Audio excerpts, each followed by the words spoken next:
Welcome to House of Horns. My name is Victor Corona, aka Victor Producer, and joining me as always is Gilbert Manzano, who does it for Sports Illustrated MMQB. Gilbert, big matchup this week. We're on a short week, 49ers versus Rams. The Rams are 7-6, the 49ers are 6-7. Both teams seem to be going in opposite directions, so it's a good time to see, kind of preview this matchup on a short week, as we mentioned. But what are your first thoughts? In terms of where do you want to start with this matchup?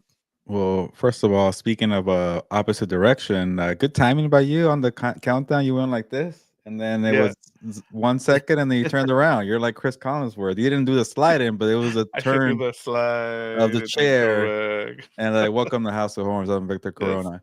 But yeah, it's a intriguing matchup here, and I think it became better when both teams won last week. I didn't see the. I keep saying it because I'm gonna admit my mistake.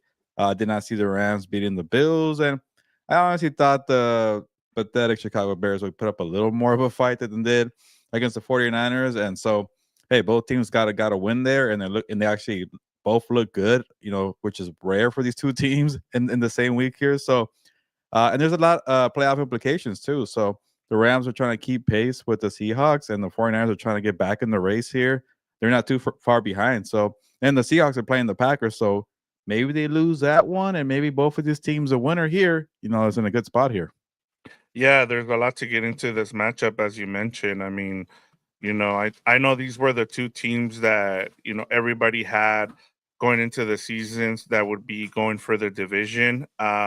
And it hasn't been, it hasn't gone that way. The 49ers have had a lot of injuries, which we'll get into. Their season hasn't gone as well as they thought they would. And, there's already talk, and we'll get into it, whether they should keep Kyle Shanahan, they should bring him back.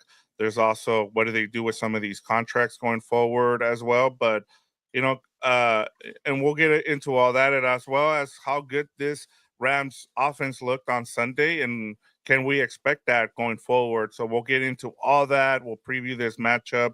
As much as we can. As we said, it's the second matchup this season between these hated rivals, and so we got a lot to get into. We'll get into latest news and notes, plus storylines for both teams going into this matchup.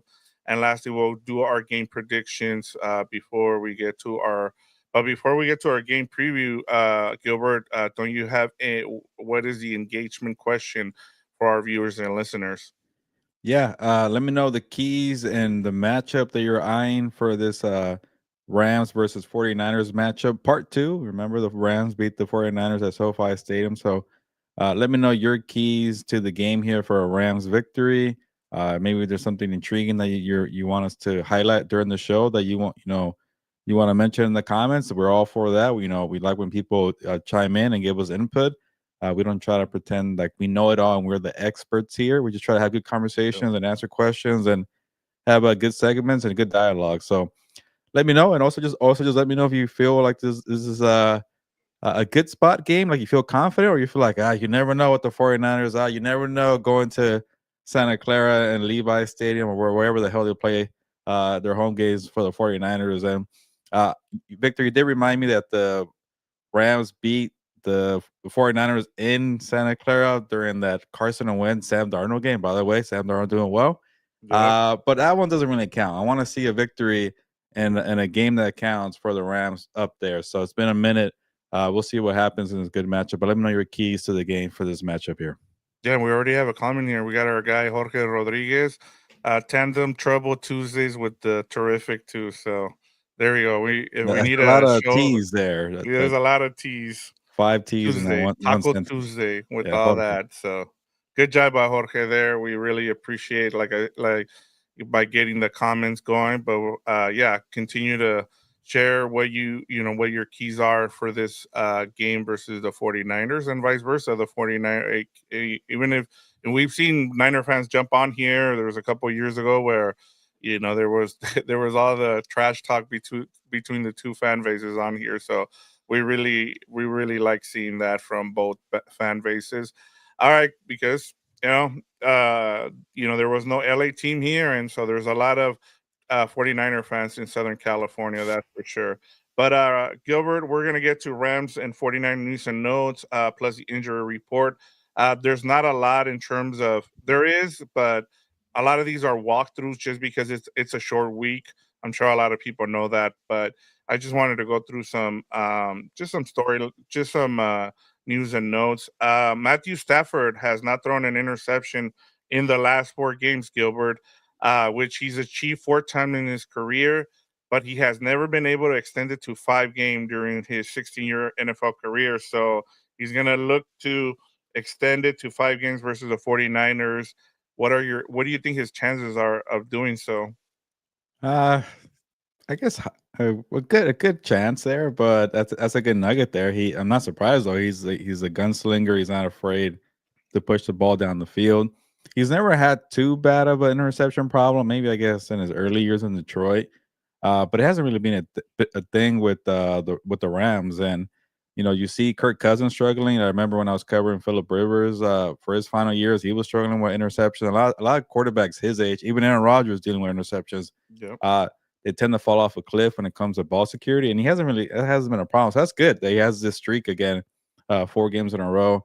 Uh, the 49ers, it depends on Nick Bosa, right? If Nick Bosa's there Right. causing havoc and creating pressure, maybe you could lead into a couple of turnovers. If he doesn't play, I say his chances are pretty good. But this 49ers defense is weird to kind of get a pulse on because you look at the numbers, I think they're top 5 in passing yards allowed, one of the best teams overall in terms of stats, but they don't really seem like a very dominant unit this year.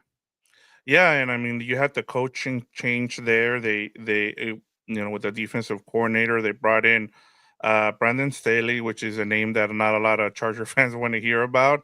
And they continue to struggle with against the run. But talking about the 49ers, the 49ers linebacker Dre Greenlaw was limited in practice and could make his season debut if, as many of you, if you saw the Super Bowl, you remember that he had an Achilles injuries, I Yeah, believe, against yeah. the Chiefs in the Super Bowl. So He was just it looks standing on the like, sideline. It was so yeah, so random. right. And then the 49ers are already without Christian McCaffrey, who's been put on IR. Jordan Mason, the running back, is dealing with an injury. I believe it's a sprained ankle. And now Isaac Guerrero is trending towards missing the game with the foot sprain. We'll see who the running back is going to be for the 49ers. So the injuries just continue to pile up for the Supposedly 49ers. Patrick Taylor. I had no idea who he was until I had to Yeah. look him up, and I just Yeah. learned Isaac Guerendo's name. What the hell? What's going on here? Yeah. So yeah, that's the one thing about these running backs for Kyle Shanahan. He runs them to the ground. Even his dad was famous for that. We saw that Terrell Davis had a short career, a Hall of Fame career, but yeah, the Shanahans love to run those running backs to the ground, and so I mean it's great for fantasy, but in terms of reality, not great for a lot of these running backs, Gilbert. Yeah, so I guess go get Patrick Taylor if you want for fantasy Yeah, football. Every running back they plugged in this year has been doing well.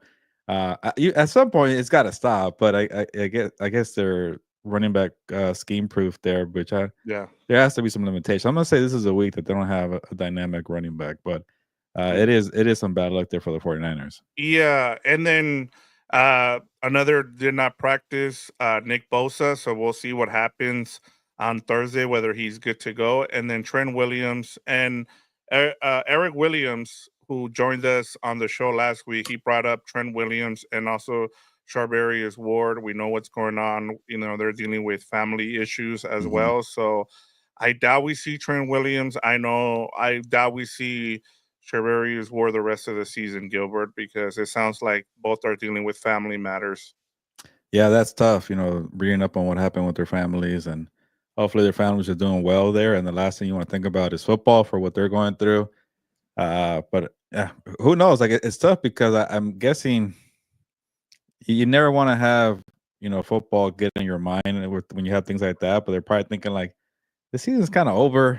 Just take your time and be with family, and then you just keep looking at the standings, and it kind of gives you that feeling. You know what? I'm gonna be out here and to kind of support my teammates and maybe get my mind off of things at home. Everybody's different. That's the thing. You never know.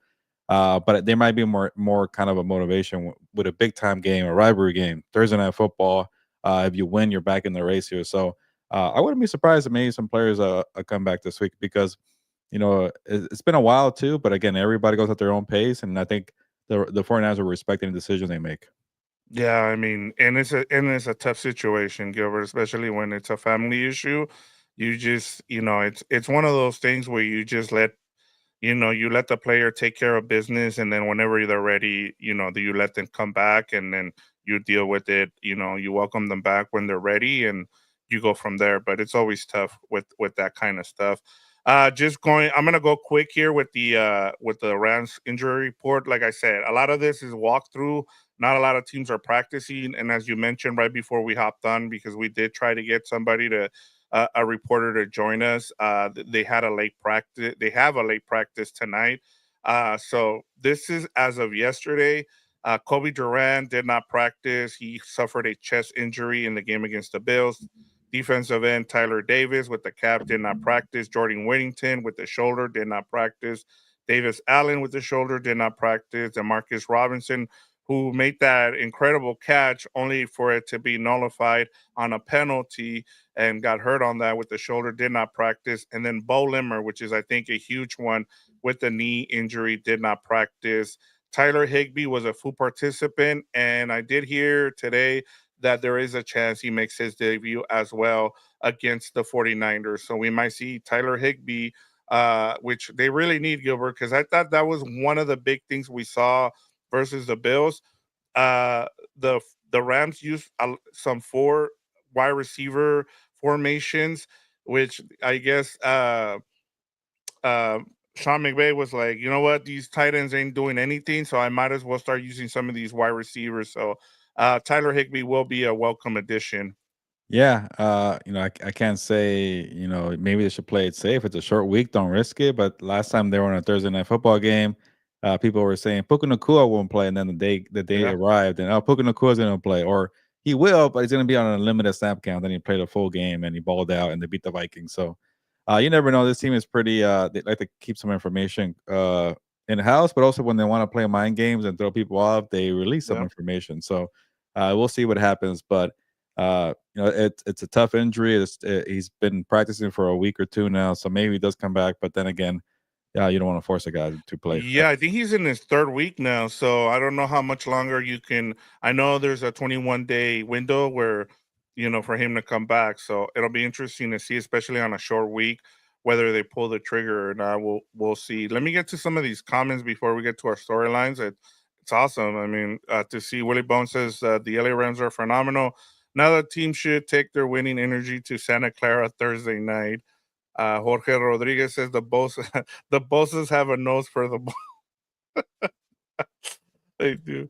Delver Salgado says always a tough rivalry, especially when fighting for playoffs. Must disrupt Purdy, who makes minimum mistakes. I think Whittington is ready to Hmm. break a return. Let's tee it up and go Rams. Yeah, he had a couple of chances there where I thought he almost was gonna break one, and then he got tackled there. So yeah, good point there by Delbert. And I thought this is a good comment here from AMS is why don't the Rams use six offensive linemen and use Jonah Jackson for something? I think this is a good, especially on the run, Gilbert. Like when you're trying to go heavy personnel, I think this is a good one. But also, if Bo Limmer has to miss the game, you have insurance here for Jonah Jackson to get back to being the center. I guess it depends on if Nick Bosa plays because he brings a lot of pressure. If he doesn't, like I guess who do you really have to worry about on that team? You can even go back to the injury to Javon Hargrave. This is not a very good front like in years past. Uh, but is yeah, old friend Leonard Floyd is on the 49ers, right? I'm not Yes. sure. I think he's healthy, right?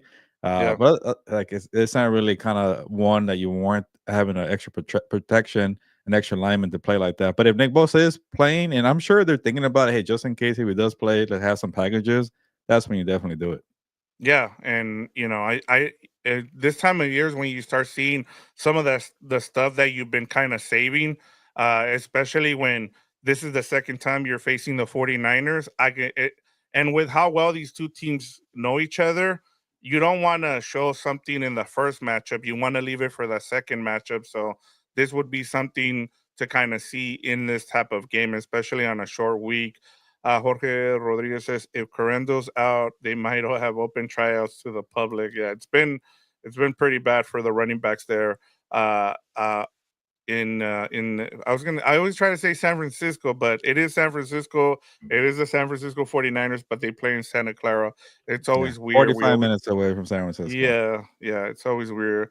Michael Armenta says Rams are on a mission. Rams are the best in the West.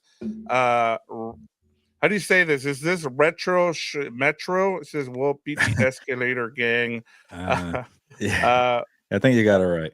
yeah, and then Danny Munuelo says Tutu is a Niner killer, and Okay. he's the one that's benefited from the tight end struggling. We've seen him; he had a huge catch on.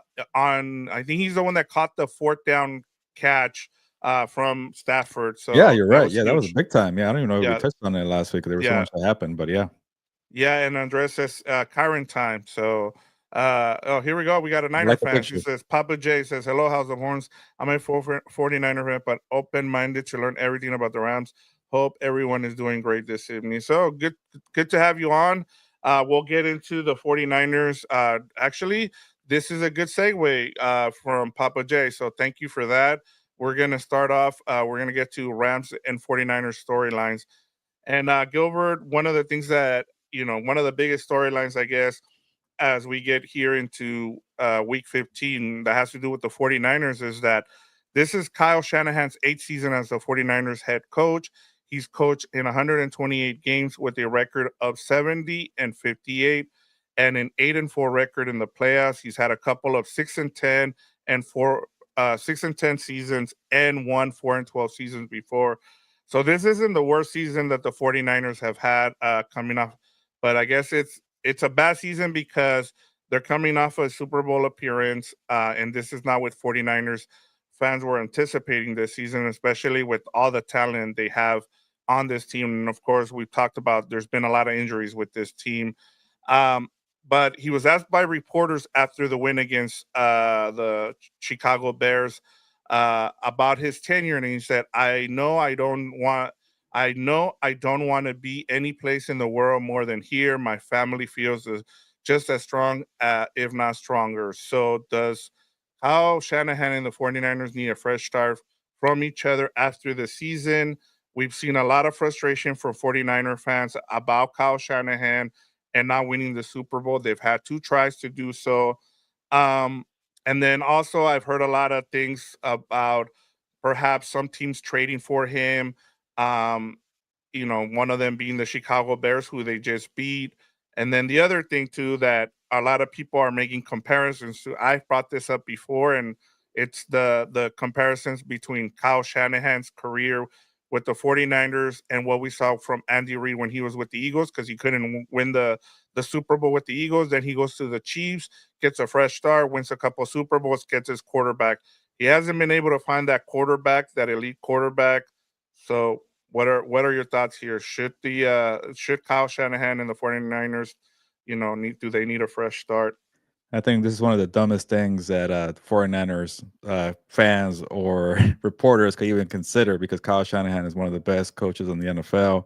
I get it; he hasn't won the Super Bowl, but or maybe Papa J can let me know. Like I don't even know where this is coming from. Like, is it just angry, impatient 49er fans, or is it coming from reports? Because I don't get why this narrative is starting to become a thing and picking up about Kyle Shanahan being traded or Kyle Shanahan needing a fresh start. Like, one of the smartest things the 49ers did though to show patience is when Kyle Shanahan got there, they weren't winning a lot of games. They were hit with a bunch of injuries. They traded for Jimmy Garoppolo. Players got hurt and they couldn't get it going. And they could have easily fired him after this, maybe second or third year. And then that season where they went to the Super Bowl in 2019 kind of showed you, okay, this guy, he knows what he's doing. Like one thing about coaches, even during like Kevin O'Connell was it last year, even during lost seasons, you see good game plans. You see good preparation, good schemes, good offensive surges here with whoever you plug and play. Even right now with Kyle Shanahan, you just put whatever running back you want. That's half the battle. You're productive with the running game and just plugging anybody. You have a balanced attack. You make life easier for everybody. So I think that the 49ers, trade him or they fire him or whatever. And he's not the one asking for this. He's saying, I want to be here. What are we talking about here? I don't want to go somewhere else. It's going to be a big mistake here. There's a reason why the Chicago Bears will take him. There's a lot of teams out there like the Raiders or the Tennessee Titans that keep changing coaches. Like I'm sure the times they're probably regretting letting go of Mike Brable because of, oh, this guy's he's too strict here and he's too much of a the lead voice here. Same thing with Bill Belichick, who's going to go to college now because people don't like him having too much of a say. I don't know, but I know for this situation with the 49ers, I think the Shanahan thing, it's I don't maybe because they were 5-7, and now that they're 6-7, maybe people are not talking about it as much. But I Yeah. don't get this people being impatient. I'm also the same way when people talk about Nick Sirianni.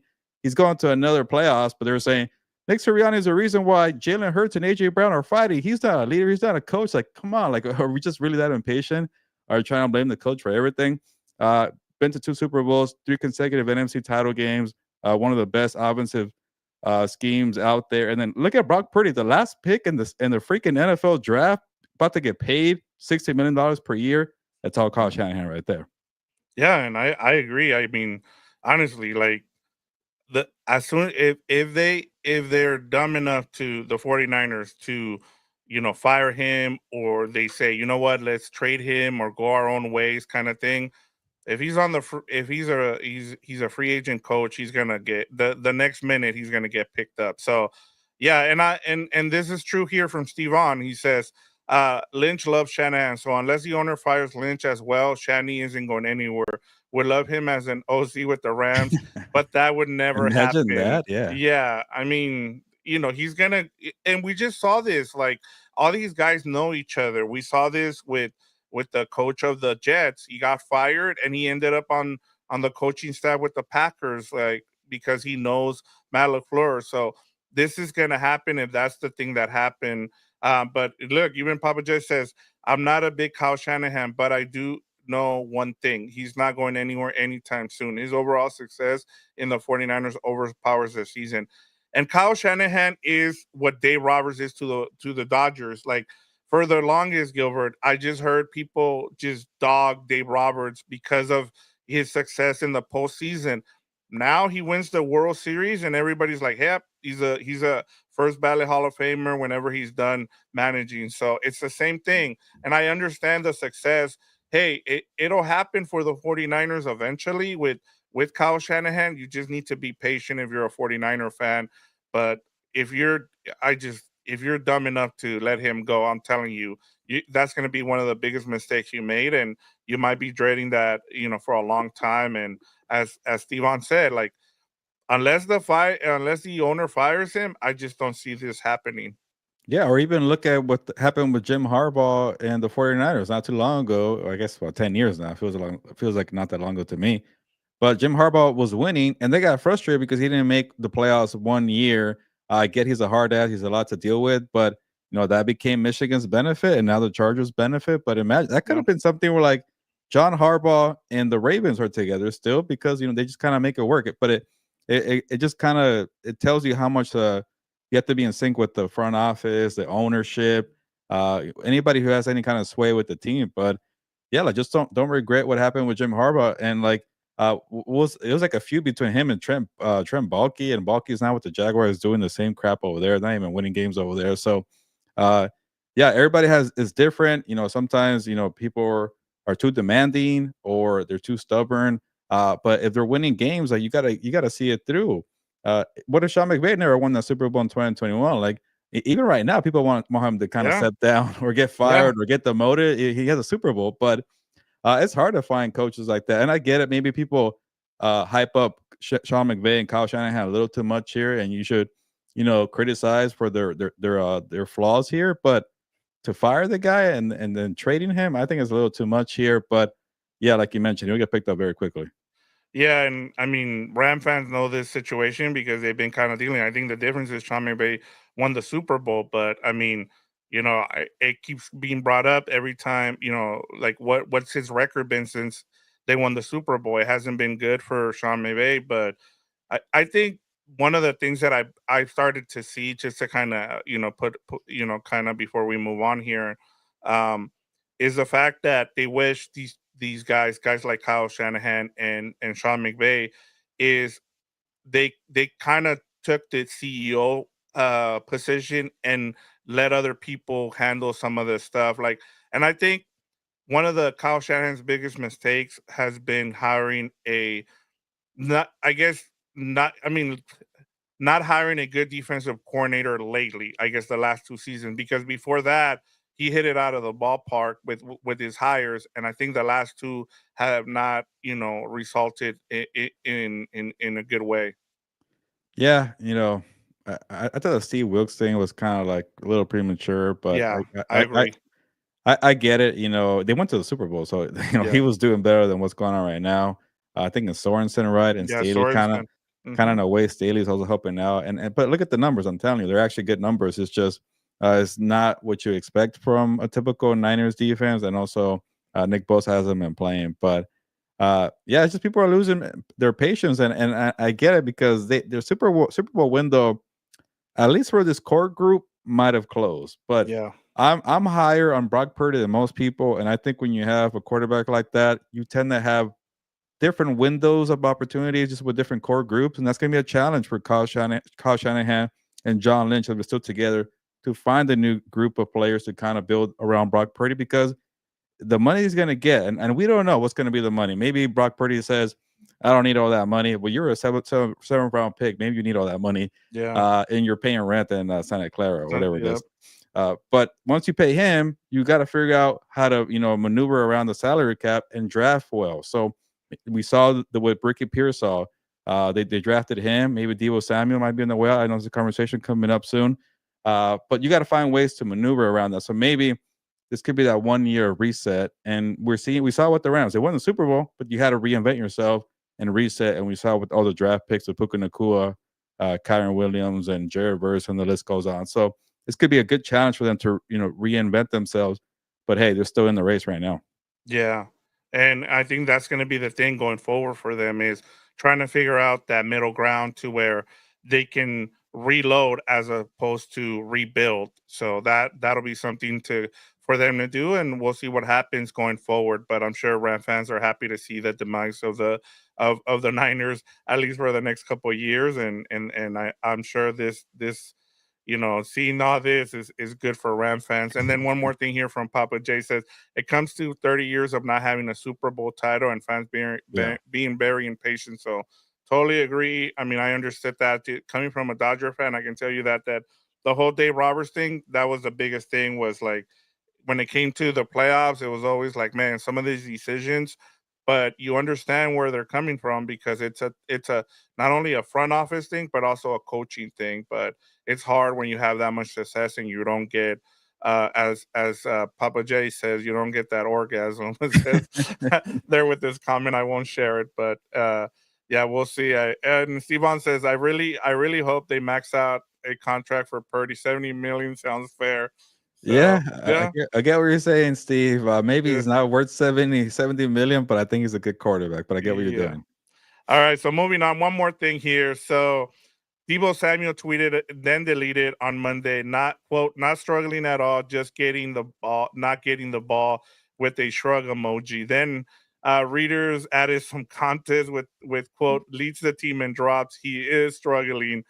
This has now become a topic of conversation among 49ers as they take on the Rams this week on a short week, from with everyone from Kyle Shanahan, Brock Purdy, George Kittle being asked about it. So I guess the concerning thing here for the Rams is, should the Rams be worried about a Debo Samuel breakout game? But in terms of what we've seen from Debo, is this now the last season? Might this be the last season for Debo Samuel in a 49ers uniform? I'm gonna say yes to two of these questions here because I think the Rams, should be worried about a potential Debo Samuel breakout game. Honestly, they need his element, his versatility, his explosiveness to make it into the playoffs. Like you're still against it here, but if you want to win out, they have a tough schedule. They got to play the Lions, they got to play the Cardinals, obviously the Rams, and I forget who else. But you need to win out pretty much here. So Yeah, you need Debo Samuel to be the old Debo Samuel. But before I keep going to that, uh, I think it is going to be Debo Samuel's last year because he's kind of become. He went from being a very, a special, a like a special. gadget guy, Yeah, or but like he became a gadget guy, but that's become a specialist. Like that's what yes, who he is. He's right, not a real wide receiver. If you're able to be a good wide receiver who gets open quickly and runs routes pretty well, and also have that versatility and be a specialist gadget player, uh, that's why a lot of these gadget players, only get like 10 snaps a game or get 5 touches a game, and you're hoping one, he takes one for 30 or 40 yards to change the momentum, but he's not getting paid to be a part timer. He's getting paid to be a full timer, and he's not contributing at a full time pace. He's not a consistent wide receiver, and I think enough is enough because he hasn't done anything, or I guess anything to replicate the 2021 season where he was an All Pro. Remember the wide back, and yeah, maybe he told the 49ers, "Hey man, like stop using me as a running back. I want to kind of preserve myself here." But that's what made him dangerous. That's what made him earn that contract, become an All Pro. And it's been 3 years now, and he hasn't had that element. And for a while, I said, you know what, Debo Samuel, you'll get a pass in my book because defenses are scheming around you. They don't want to deal with you. They don't want to mess around and find out about Debo yeah. Samuel. But now it's been 3 years of this boom or bust play. That's why I never try to touch him when it comes Yeah, to he's fantasy. been one of the worst fantasy Yeah, players fantasy this season. football, I do not want to Yeah, deal with that because you never know when he's going to go off. When he goes off, he goes off. Like he's a good player. right. He's not Jamar Chase by any means, but he'll get you 30 points here. But then he'll get you like 4 points or whatever because what to make him go requires a lot of effort, a lot of scheming, a lot of creativity, and then the defenses already know they know to at least Yeah, keep him in mind to the point where like, okay, you won't do this, you won't do that. And now when you're dealing with a season where everybody's injured and you can't mess around and get creative and get cute, you need to get open quickly as a wide receiver. Who does that? Jawan Jennings, George Kittle. You have those two playmakers who Brock Purdy, again, he's a young quarterback. He can't really mess around and get cute. He wants to get good rhythm, good timing. Let me play off the scheme. Let me move the chains here and not fall behind. And that's Jawan Jennings does that so well for him. He is his favorite target. Last year was Brandon Ayuk, but Brandon Ayuk got hurt, and they're hoping maybe yeah, Enrique Pearsall does that. So that's 3 wide receivers right there. You could go ahead of Debo Samuel. So I think Samuel is going to be the odd man out. Also, Christian McCaffrey, we'll see what happens with him, but he's also a versatile player who gets the ball out of the backfield. I think it became where Debo Samuel made the Kyle Shanahan scheme. It gave it a different gear, but they don't go to that level anymore. So at that yeah. point, why do you need him around? Yeah, I think he's more of a luxury item, right? Like, especially if you're gonna pay Brock Purdy, you can't afford to have a luxury item like Debo Samuel going Yep. forward, especially that, and that's the biggest thing too. Now for this game, yes, if I'm a Rams fan, I'm worried about a Debo Samuel breakout game, and the reason I tell you this, Gilbert, is because the Rams are terrible at defending screens. They've gotten torched on the screen game all year long.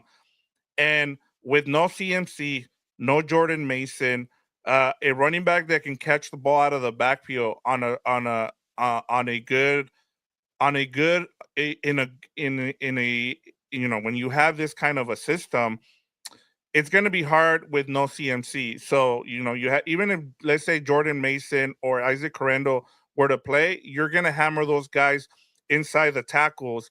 And so Debo Samuel comes into play when you can put him in the backfield and run screens with him. So I think that's where this could be a big Debo game. And I would, be really worried about him breaking out in this game, especially with him, the way he came out and said that he was frustrated with this offense. Now, a lot of it is on him because he leads the team in drops, but at the same time, this also, when he puts it out there, and now you're having to have your coach, your quarterback, and your tight end talking about it. It's gonna he's making sure that he's gonna touch the ball in this game, and I can see him getting about 10 or 12 touches in this game because of it. But again, he's making these excuses about not getting the ball. Like it's been 3 years since you've had Yeah, this All Pro season, and you have one of the best offensive minds in all of football. You've had the most help in all of football, and you still can't get enough touches. So I don't know what it is. You're just too much of a specialist, and like you mentioned, of a luxury player. Uh, that's what guys. What back in the day was that Devin Hester, only got like 4 or 5 touches. You try to use him, but he only got 4 or 5 touches because it's just difficult to have that and expect it every single week. We thought 2021 was going to be a every single thing, every single game. That's why they paid him. But I don't know. Unless Debo Samuel says, Kyle Shanahan, hey man, I could start playing in the backfield. We're banged up here. We're shorthanded with running backs. It's my time to shine. I'm complaining about not getting the football. Give me the ball in the backfield. Give me some jet sweeps here. Even a direct run here. I don't care. I'm gonna make a play here because I'm that fast and explosive, and we need me to step up here. So I could definitely see that game plan. But I don't think it's going to be around next year. All the writing's on the wall for Debo Samuel. But for the Yeah. next 4 or 5 games, go ahead and use that guy. Yeah. Yeah. I mean, what do you have to lose? And also, it creates value for him, especially if you're going to trade him. You need to make him valuable in order for people to come and get him. And yeah, I just don't see it just because, like I said, he's a luxury item that you can't afford anymore because you're going to have to pay your quarterback. So we'll see what happens with that. And, and yeah, I feel like he's probably like the biggest X factor in this game for the 49ers. If they win this game, it's because Debo Samuel had a big game against the Rams defense. All right, Gilbert. Moving on now to the Rams storylines here, and we saw the potential of this offense. We finally saw it, have a big game.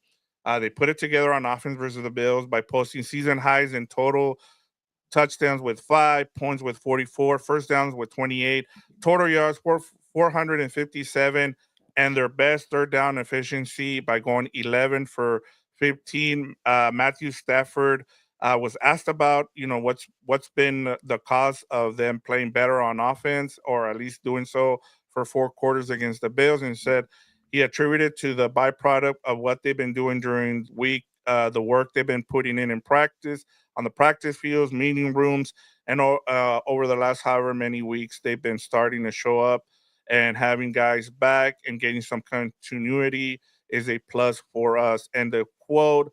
So, my question to you, Gilbert, is can this version of the Rams offense lead them to the playoffs? Yeah, definitely. It's just the problem is they haven't been consistent. Can it like honestly, I'm not ready to say this Rams offense from last week is here to stay. They just haven't been consistent at all. They fooled me a couple times already. Like I mentioned, you go from that Vikings game to possibly like even the game in Seattle they won, which was an impressive victory, was low scoring. Yeah, You because late Seattle's they won 4 in a row since then. Yeah, and that was like a 20-16 game. I forget. It was in overtime. Right. But it just his offense hasn't been like that explosive until last week, and then maybe week 8. I want to say with the Vikings. I don't really. I guess you could get the Patriots game, but the Patriots are the Patriots, and that was a close one. And the Saints, it kind of they were. That was an ugly first half in New Orleans against a bad Saints team, and they won 21-14. But can you be consistent? Like nobody thought that team was going to win last week. Maybe they just kind of have motivation here. But they have some demons here to face here in Santa Clara. On a Thursday night, they've had some bad primetime games there. It's a divisional matchup. We know Shanahan tends out scheme Sean McVay in the regular season. Obviously, not in the NFC title game, the biggest game between these two coaches here. McVay got that one, but I don't know if I'm ready to say this team's going to be like that every single week, but the thing it's kind of like the Debo Samuel factor. It's in the back of your mind, like, oh, they got Puka Nacua, they got Cooper Cup, they got Kyron Williams, they got Matthew Stafford. I guess it depends on the offensive line here. It also depends if they're facing Nick Bosa, because I remember 2022 when I was there for that Monday night game where Nick Bosa destroyed the offensive line, and then I think Debo Samuel broke one to the house there, Yep. facing Jalen Ramsey. But yeah, I just don't know what to expect here because that's been the whole case all year. But yeah, damn right. If they do that every single week, they're going to be very dangerous. Like, you don't want to face them in the playoffs, but they just haven't done that, and I don't know what it Yeah. is. Maybe it's health. Maybe now that you've got that under your belt, that Bills game, you're like, okay, cool. We can do that every single week. We know how it looks here. We know what to expect. But it's a divisional matchup, and everything changes. Yeah, and that's the thing. These two teams know each other very well, so it's always hard to kind of see. You had a Buffalo team that had not seen this Rams offense, and so it was probably a bad matchup for them. We talked about it, but as you said, it's a divisional game. But you do like the fact that they're finally healthy. They have their core guys back together. this is what we expected all season. We just haven't seen it, consistently from this Rams offense. As we said in the post game show, we've been waiting all season long. This is the offense that we expected. We expected this to be the game plan going into the season, where the offense was gonna carry the defense because it wasn't very good. It was young. They needed some time to gel, and it's been the opposite. The defense has actually played above what anybody's expectations had. With those four D linemen, the young guys. Byron Young, and the rest of the guys, Jared Verse, Braden Fisk, and so on, Kobe Turner. But I think part of it too, Gilbert, is the fact that we just haven't seen it all season long, and I do give them, credit for, saying that, hey, they didn't make any excuses as to why, they weren't scoring any points. I mean, and to your point, I keep going back to it. They didn't score. They scored 0 points uh, at halftime versus the Saints. So it's kind of hard for us to be all in on this offense when they finally did it, and you just got to continue. But they have to continue to do this for us to believe in it, because the only way they're gonna win this division and make the playoffs is if this offense is booming like we saw against the Bills. Because I don't see another way they make it into the playoffs. And I'll say this. I'll say this will be my last point on this. And I thought the other thing that was a really good thing to see was the special teams. Getting a punt block was really good to see, because they really struggled on special teams last season. So if you get two-thirds of your team rolling now with whether it's your offense and your special teams, but the defense is still a little bit behind, I'm okay with that, because that at least will lead you to some wins, especially late in the season. Yeah, to stick to this theme about the offense and being inconsistent. One thing that maybe for the confidence and make yourself feel good about your team is they beat the 49ers without Puka Nakua. Puka Nakua is back now and healthy and rolling. And as we know, whenever they play their best games, they tend to have Puka Nakua. They feed them early in games, and that's why Puka Nakua and guys like Jawan Jennings and Brandon Ayuk, like, you rather have that than a Debo Salmon, because those guys get open quickly. They're just Hmm. you kind of they ignite the offenses, and you get the quarterback in rhythm. It's just everybody feels like they're in a good flow here. So if Puka Nakua is doing that and putting a lot of pressure on this, thin, short-handed 49ers defense, you're in a good spot right here, especially on a short week. And you got to deal with that guy, Puka Nakua. This guy is, he's a monster. I mean, he's a lot to deal with in the blocking game, all around. If he gets going, that means Cooper Cup gets going. If he gets going, Kyrie Williams gets going. That means Matthew Stafford gets going. So Yeah. I think Puka Nakua is going to be a big factor from that first game. But that first game was kind of wild too. I think the 49ers should have won that game. They got they got a break. The Rams got a lot of lucky breaks there. Hey, but they made it count there. So you never know when it comes to these two divisional rivals here. Yeah, and going back to that game, that saved the Rams season, because I Oh yeah, mean they could have gone 0-3 and that season might have been over. So that was a big win. They scored 10 points in what I think it was 3 minutes or 4 minutes to go. So that was huge for them. And no cup yeah. in the Good point. 49er game as well from Steve On. Yeah, So they're so he's banged right. up. Yeah, I don't know Yeah. how they won So that game. yeah, I mean, Josh Carty hit a big field goal in that game. I think he hit the game winning.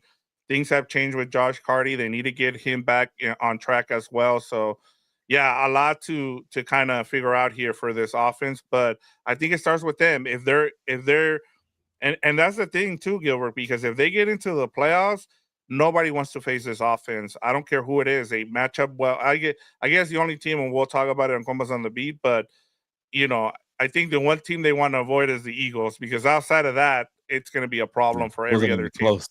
Yeah, it wasn't even close. So yeah, that'll be something to kind of see. Yeah, and Tyler Johnson and Xavier Smith had big games. You had that big return that set up, and then you had Matthew Stafford with that big throw to Adwell that set up the touchdown. So Yeah, thank if you those for wide the receivers reminder. that use Dame Steve are doing well, or Jordan Whittington doing well, that probably tells you Puka Nacua is doing well. So you want Puka Nacua to do well because everybody Yeah. else also gets to eat in that offense. Yeah, and he's going to be a next factor. Puka Nacua against this 49ers.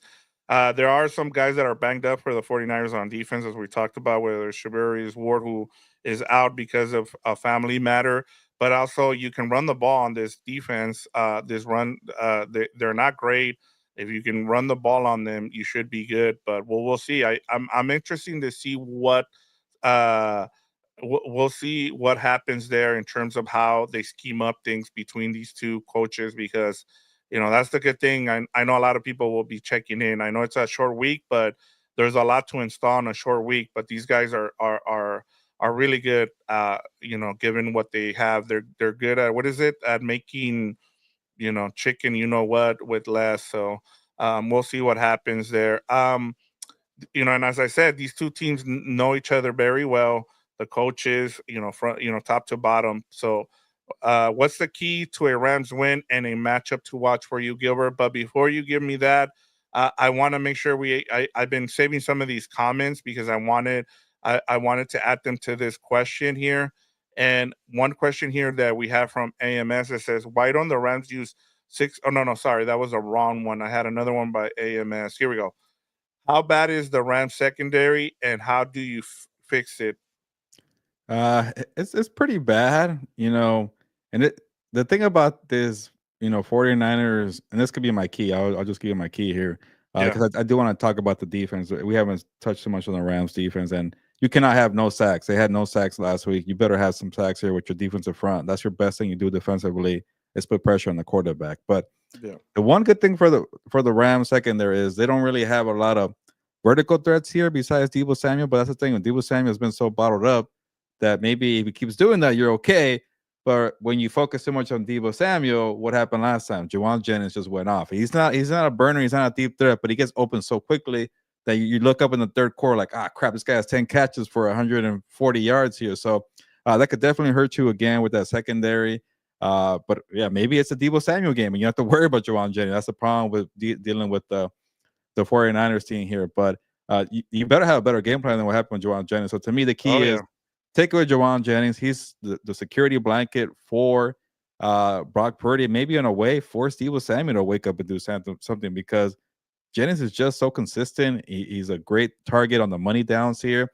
And when a young quarterback like Brock Purdy doesn't have that, and you're kind of hoping for the big run shot, that's where you get in trouble sometimes. Maybe you get a pick here, yeah. like a Cam Kinchins could step up here. So, maybe force Brock Purdy to take a little more risk here. When he sees guy open all the time and he feels good and comfortable and in a rhythm, that's when Brock Purdy is a problem. So I think the key is make him uncomfortable, take away a security blanket that Jawan Jennings presents. And I wonder if we see Emmanuel Forbes make his debut with the Rams. They got him. They claimed him on waivers last week from the Commanders. Oh So yeah, good point. that'll be somebody to kind of see if he plays in this game. He could be huge. We have some more keys here from Michael Armenta, says continue with both Williams and Corum in the run. We've seen the increased usage of Blake Corum, which has been really good to see. I think that's a key too. That's somebody, you're gonna want to. I think for me, kind of going off of this comment from Michael, is, you know, you're I think it's going to be the same script as you saw with the Bills. If you're going to beat the 49ers on a short week, you need to run the ball. You need to control the clock with your offense, as we saw. I felt like the only way you were going to beat the Bills, even when they were up 10 late in that game, Gilbert, was you need to keep the ball away from their offense. And to do so, your offense needs to control the clock. And they did. And they went on some long drives. And that's how you do it. You need to score touchdowns, in the red zone. And one of the things we talked about was running the ball in the red zone, which Sean McVay has gone away from. But we saw it against the Bills, so continue to do that. So that's something that I kind of want to see. We also have here a comment from Gibarisi that says, if our D line doesn't create pressure, our secondary will be toast. So Yep. that's to your point too, Gilbert. So there you go. And then I forgot to mention our guy, Detroit Lions fan, Shav. Hey, Jen, said, good to Yeah. see you, Big game Shav. this week, Buffalo Yeah, Bills big and the Detroit game. Lions. Make sure you check in tomorrow with us. we'll be on Gilberto's hour. We'll be talking about that Bills Lions game tomorrow. So, yeah, a lot. Stevan says, I think Darius Williams wasn't in the 49ers. It's Yeah, I amazing think we so. won that game. So there's another one. They're banged up. Um, yeah. Mike Armenta, what is that sound? Is that it's the 49ers window closing? So some trash talk there from Ram fans, which we love. And then Mike Armenta as well says maybe he needs to mix it up with the play calling like the last game. I really like I said, seeing that four receivers out there kind of going away from his 11 personnel was kind of nice to see. Uh seeing Matthew Stafford under center, there's a couple where he got under center. The play action working that was also good. We need to see a lot more. He's been a lot more successful since he's been under center with Stafford. And I think that's kind of helped him also not throw any interceptions the last 4 games, was also putting him on the run there, putting him on rollouts. Dilbert Sagado says we're doing a great of putting complete together. Improvements you don't need it, but the look in Stafford eye says he's in charge. We need to keep him upright. And then one more here from Sivan. I don't know what it is about Los Angeles, but like clockwork, injured players come back to play us.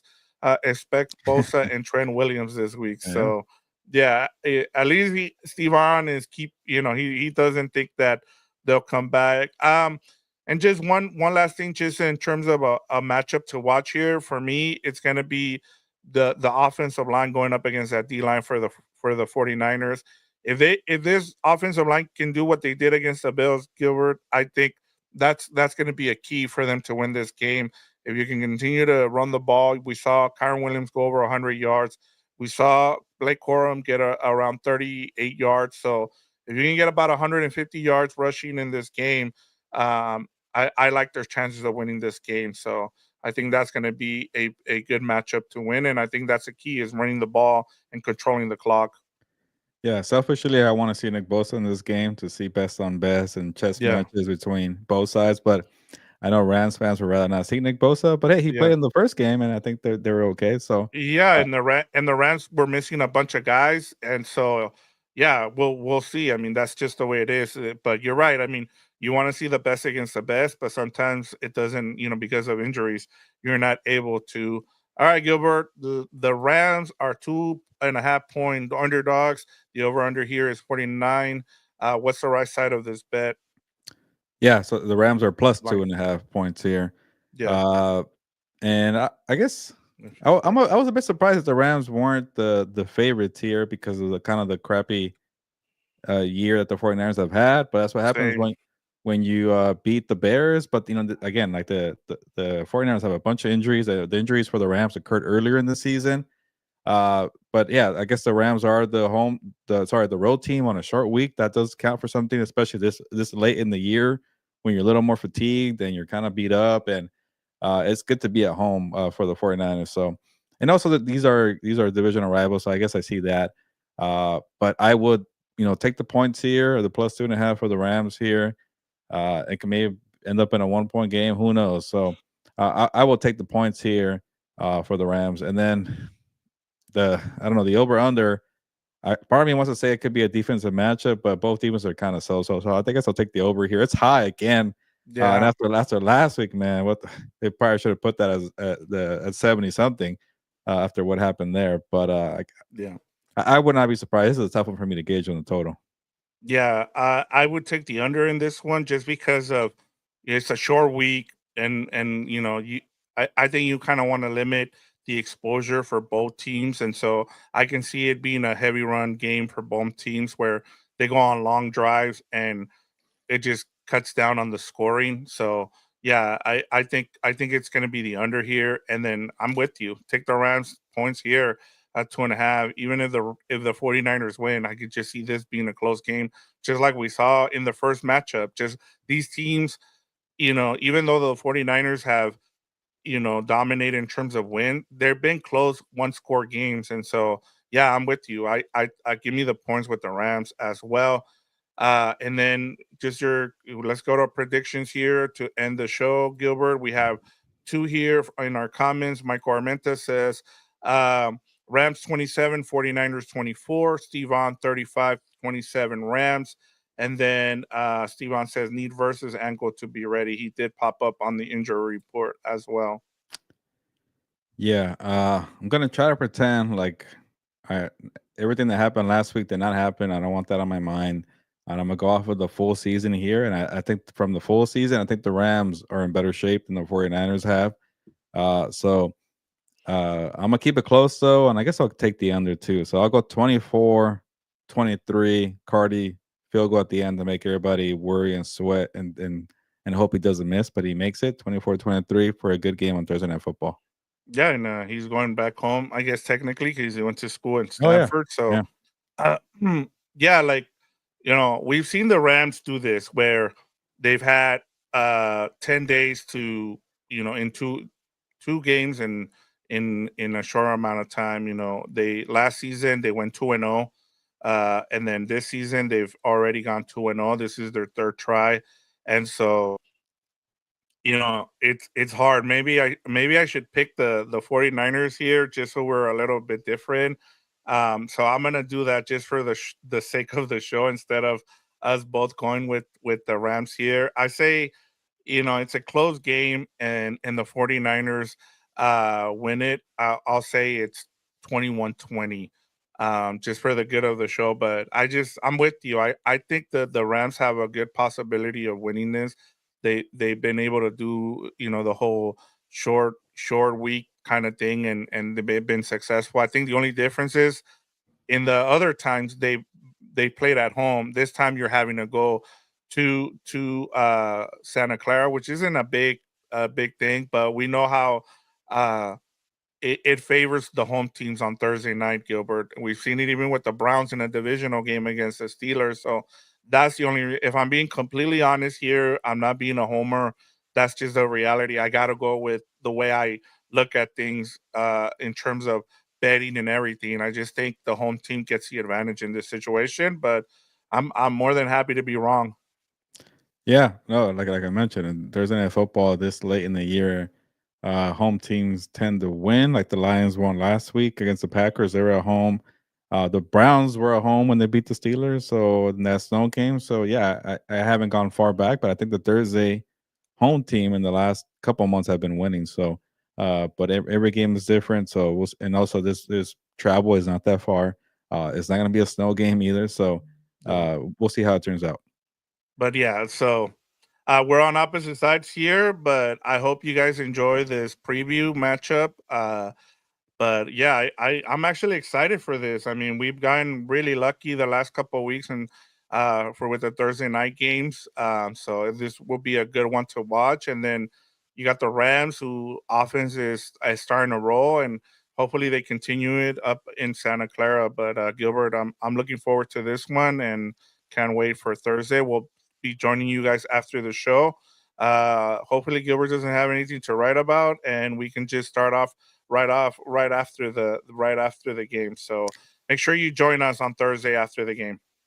Yeah, I have a feeling that won't be the case. It's going to be probably a good game that's come down to the wire, but you never know. But we'll Yeah. see. But it just seems like a lot's on the line in this game, and kind of similar to last week with the Packers and the Lions, and that one I had a good feeling about having to write something. So we'll see how this one plays out. Maybe it's a stinker, maybe it's not. Thank you for the thumbs up there, Brian. Getting a comment in there late. Thank you, Michael, for that too. But yeah, it's a very good, lively show today. Delbert, shout out to you. A lot of familiar names, a lot of new names too. I always love to see that. If you're new here, you like the show, give us a follow here. Even if you're a 49er supporter, hey, the Rams and the 49ers play each other twice a year. So be locked in here for at least two breakdowns a year. And then also check out what we do on Compass on the Beat. We talk all NFL there. Maybe you like that one too. So our main channel is Compass on the Beat YouTube, but we also put a lot of our shows here at House of Horns from Compass on the Beat, like we will in a couple of minutes. Actually, we're gonna meet up with Fernando and Dan for the Four Compass show, and we're gonna break down NFL week 15 and also some takeaways from NFL week 14 and everything in the NFL that's trending and newsworthy. So join us there for that show. But we're a little late here, so we got to get going for Four Compas. And again, thank you everybody for supporting us and the network here and the channel House of Horns. Be a compa, tell a compa, subscribe, like, do all that, comment. If you're commenting after the live show, we'll watch it, we'll respond. Victor's pretty good at that. But it's time to get going. Brian says, let's get the pass rush going Thursday. Nothing better than seeing Purdy run for his life. Good comment there, Brian. But time to get going. Ya nos vamos. Pues, vámonos.